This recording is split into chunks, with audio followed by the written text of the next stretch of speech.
forward lunges, non-alternating legs.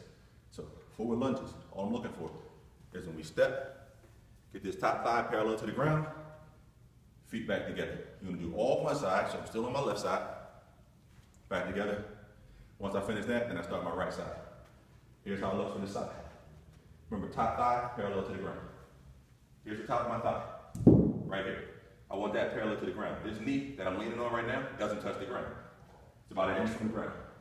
Here's a bad lunge. You're not getting quite low enough. All right, so that's how people always ask me how much weight should I use.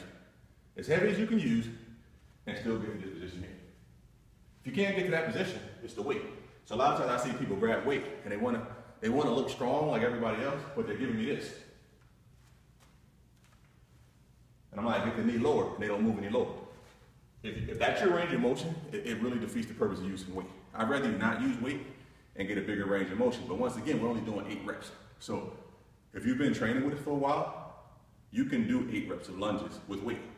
So if you're not using any weight because you're trying to quote unquote increase your range of motion, you're just not working hard enough. So like this here, if I take a guess, I don't know, 25 maybe, kind of starting for 8 reps.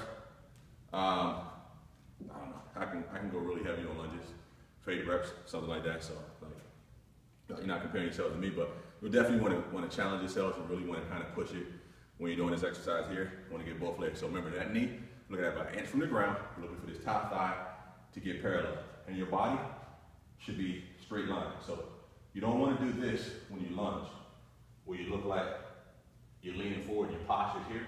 We're still tall, still tall. Think about it, imaginary string, right through my head. Hey, what's going on here? So there's a string through my head, almost like my split squat. So my split squat is not a lunge, but I move up straight up and down. Only thing my lunge is doing is moving.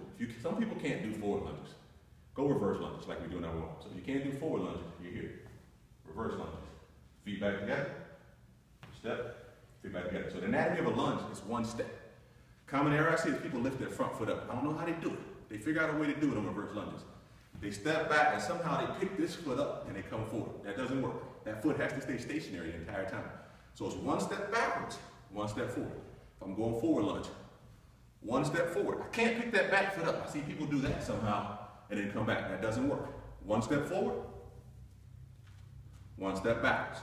Feet come right back together. That's the lunge. So this is my pushing leg. When I step forward and I drop, I need this leg to throw my body back into that beginning position. And that's our forward lunge there.